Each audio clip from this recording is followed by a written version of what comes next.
up, y'all? This is Just Cam coming at you with another video. Thank you for tuning into my last video. If you haven't watched it, please stop this video, go back so you know who you're watching, where I gave a little introduction about me so you can get to know me a little better. So if you haven't watched it, pause this video, go back, watch it, and everybody like, comment, and subscribe. I know you haven't seen the video yet, but just like it, because I know you're gonna like it anyways. All right, like it, comment, subscribe, turn on your post notification bell so that you get a notification whenever I post a video. Okay, so let's get right into the video. We're not even gonna waste no time with the intro. Okay, so today we're basically going to be talking about the fears that comes along with being Christians. I know there's a lot of fears that Christians may have, but I don't want it to be as broad because a lot of people are afraid of a lot of things. But I want to, narrow it down so that, we can just talk from a Christian's perspective. Okay, so when we look up the definition of fear, right? Fear means a distressing emotion aroused by impending danger, evil, pain, etc., whether the threat is real or imagined, the feeling or condition of being afraid. Okay, so I read those definitions, but I think we all, have an idea, or I think we all know what fear is. There's a lot of people who be like, oh, I don't fear this, I'm not afraid of anything, but I feel like, it's a part of human nature to at least be afraid of something. The Christian, of course, we know that fear is not of God. God did not give us a spirit of fear. He gave us a spirit of love, power, and a sound mind. So fear, when we know we're afraid of something, we gotta ask God to give us strength to overcome that fear. Okay, so fear has many effects, and I feel like not even just effects, but I feel like it has a lot of causes. I feel like it goes both ways. It's a cause and effect thing, because maybe you had an experience during your childhood that may have developed a fear. You've probably seen something that triggered you as a child, and every time you see it now that you're older, it's that feeling of fear that comes over you, and it's like you don't even realize it. You may not even actually remember what caused the fear, but that fear is just already instilled into you and it already developed. And I feel like fears like that, I wouldn't necessarily say it's a small fear. I would even put a label on it, because a small fear to me may not be a small fear to somebody else. So I'm not even gonna put a label on fears, because fear is fear. See? Okay, so the first question is, what am I actually afraid of? I have a lot of fears. And I wouldn't say it's a lot of fears, but to me, I know I said I was gonna put label on fears, but to me, they're small fears. Because to somebody else, or to a lot of people, it's just like, girl, kill the spider, kill the centipede. It's not that serious. You know what I'm saying? I had a fear for cats and dogs. Wait for this one. I used to have a fear of flowers. What? I don't know why, don't ask me why. But I used to be terribly afraid of flowers. I don't know, it was a weird thing. As a child, I was afraid, like, the flower petal would fall into my food, because my mom would always have like flowers in a vase on the table. So I used to be afraid that was gonna fall into my food. Don't laugh at me.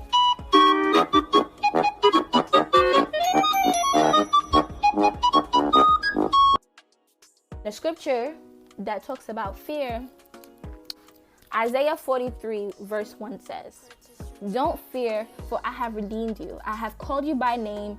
You are mine." God is saying, don't fear, for I have redeemed you. I have saved you. I have called you by name. God has called us by name. God knows the very number of hairs that is on our head. He called us by name. He made us in his image and in his likeness. So why are we afraid? Why are we afraid? We're supposed to have a certain amount of confidence, especially as a Christian, because I am a child of God. You're supposed to have that attitude, you know what? I'm a child of God, so there's no reason why I should be afraid of anything. I can do all things through Christ who gives me the strength. Yo, I did not come on here to preach, okay? But I can do all things through Christ who strengthens me. And that is a verse that you have to remember whenever you are going through anything. Whenever you're feeling any type of fear, you have to say, I can do all things through Christ who gives me. Sometimes you get this feeling of nervousness or fear over you, and you gotta be like, listen, I can do all things through Christ. I don't know what this feeling is, but God remove it. I don't like that. Man, I like that. Take it away, please. I feel like another fear that a lot of young youth or young adults go through as Christians in society is the fear of being alone. I feel like the Christian walk sometimes is a lonely walk. Like when you're a Christian, or when you're a new Christian, you just turn a Christian, I feel like you lose a lot of friends. And not even just friends, like, certain family members, they distance you because they see, okay, you're into church, you're a Jesus freak, I don't want nothing to do with you. And listen, there was nothing wrong with being a Jesus freak, because I'm proud to say it. I'm a Jesus freak. I'm not ashamed of it. But I feel like a lot of people are afraid to be alone, and that's a part of the struggle between the world and Christianity with some young adults and some youth, because they feel like, okay, if I choose this path, which is, the church path, the godly path, I'm gonna lose a lot of friends. But then if I choose the world, then I got all these friends, and then you get invited to something, and that's okay. Eventually, as you grow and you get older, you lose a lot of friends, you start getting invited to certain places, but that's okay. That's all a part of the walk. If those friends are not meant to be in your life, then they're not meant to be in your life. But God will send people who are meant to be. I had a lot of friends, and I feel like I'm getting more mature as a woman, more mature as a Christian woman, so certain things I'm just not into. So if you're into things that I'm not into, then I'm not, this not beef or anything, but there's nothing that we can honestly, relate with. Like, we can't see eye to eye on certain things. Our standards are not really the same, And I feel like a lot of people get offended sometimes when you don't show up to certain places when you are invited. But, sometimes you have to make sacrifices as a Christian. It may be hard, but, I feel like that's all a part of the journey. That's all a part of the Christian walk. You got to make sacrifices. And even if, some people aren't pleased with, your sacrifices, if they don't understand why you're sacrificing what you're sacrificing, then they're not meant to be in your life. And if they're not meant to be in your life, then God will send another person who will understand why you sacrifice. But I feel like a lot of Christians, they're afraid to be alone. They're afraid to stand out. They're afraid to stand out from the crowd. They're afraid to be the light. And you have to stand out. You have to be the light amongst your friends. Wherever you go, somebody knows, okay, she's a Christian. Okay, ooh, I see the love of God in her. There's nothing wrong with being alone. So, I don't know who needs to hear this, who's listening, but if you're going through this right now, God is going to send the right person into your life, whether it be a friend or a boyfriend or whoever. God is going to send that person for you. It's okay to be alone. The season of loneliness is only temporary. It's not there forever. That season, every season runs its course. It's never forever. It has a start and it has an end. Okay? So there is light at the end of that tunnel. God will send that person for you. And that is it. Period. I feel like another fear that especially young Christians go through is the fear of being free in church. Like, I feel like oftentimes we get stuck in this judgmental state where it's just like, especially during praise and worship, it's just like you're afraid to lift your hands or you're afraid to surrender and worship because you feel like, somebody's going to judge you or somebody's going to laugh at you or somebody's going to be looking at you funny. And I feel like that's just not even just something for young people. I feel like that's just for church people in general. Like, we have this fear of being judged during worship. And I feel like that's the wrong, like that's just a fear that needs to be thrown out the door. Like, and I'm not gonna lie, like, I used to be like that. When I first became a praise and worship leader, I was a little fearful to raise my hand because I thought it was weird. It was kind of like, okay,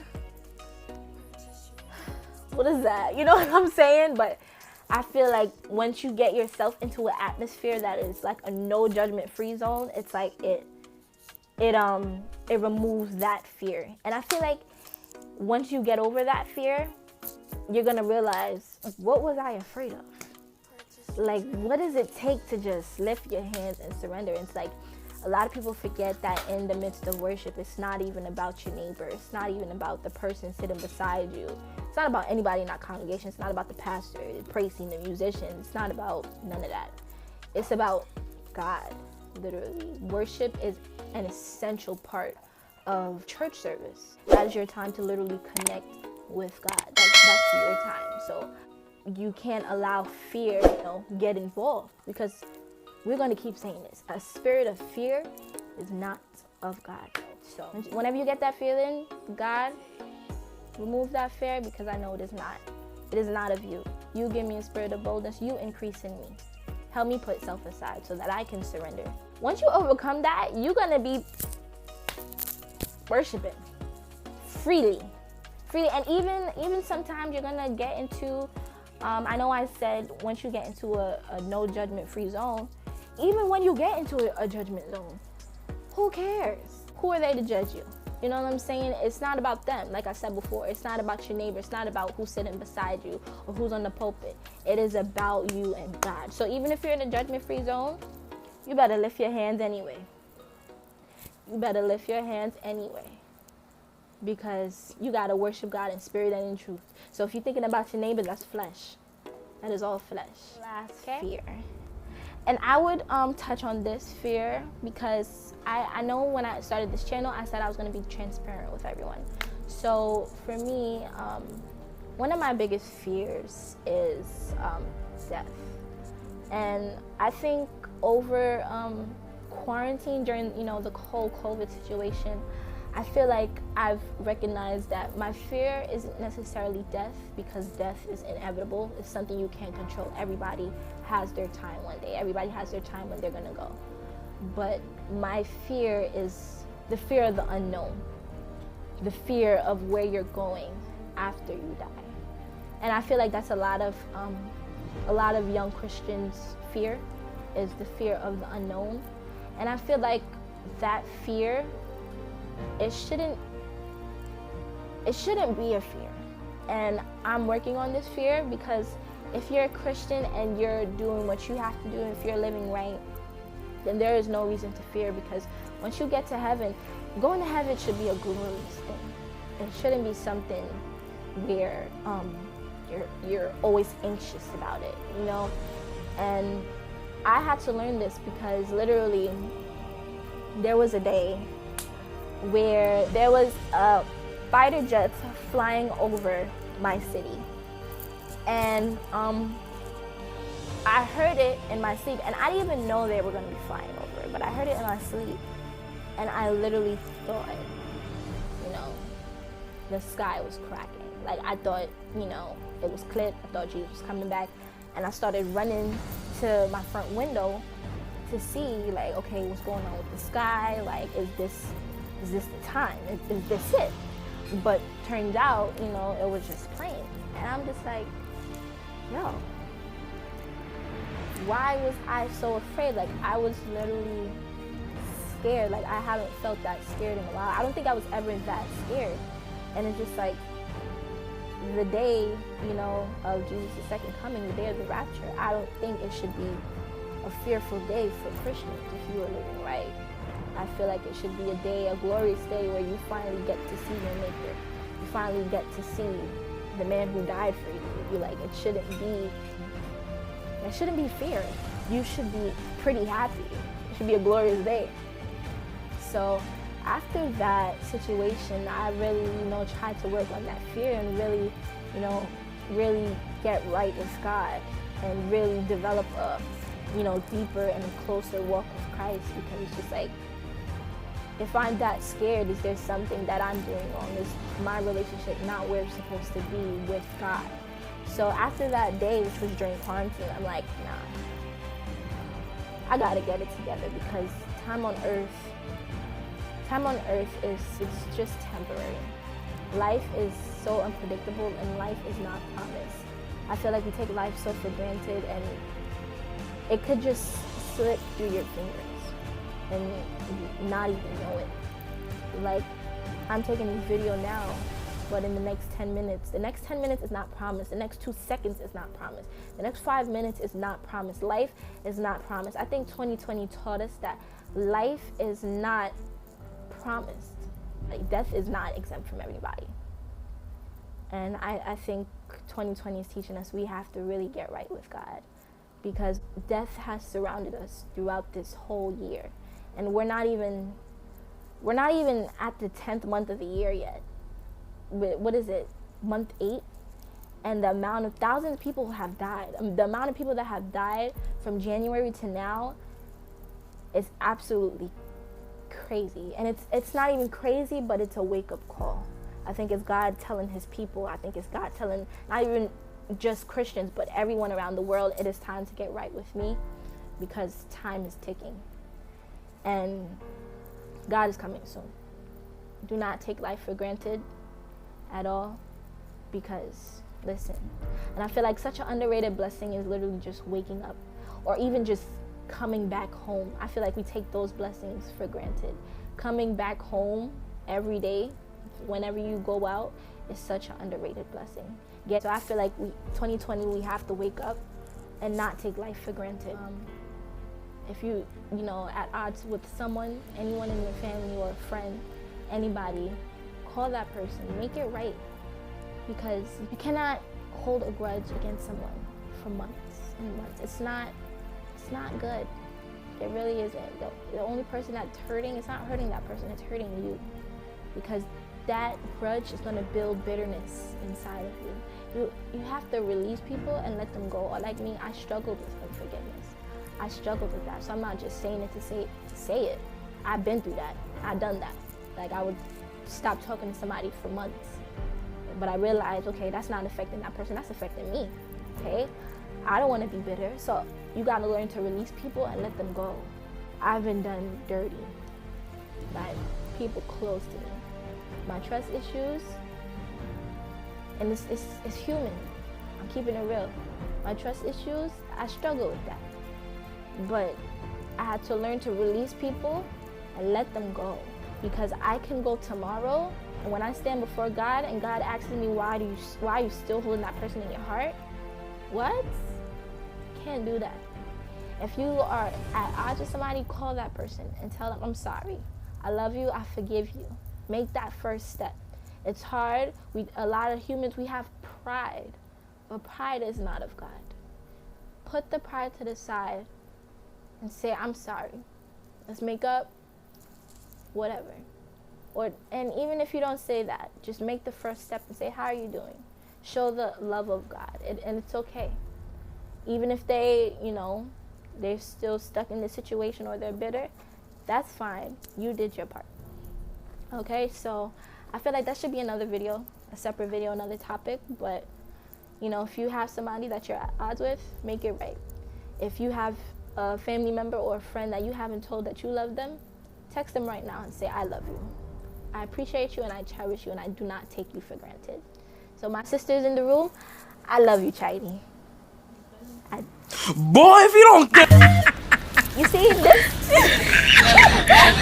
She said, you better, yo, bye, please. Anyways, but if you have that person, text them, tell them you love them, because life is not. Thank you so much for watching this video. Thank you for tuning in. If you have any ideas, any topics that you want me to touch on for next week, please leave it in the comment box. Make sure you like, comment, and subscribe. Turn on your post notifications bell, and make sure you share this video. Thank you so much for tuning in. See you very soon. I don't know when I'm dropping another video, but later. Bye.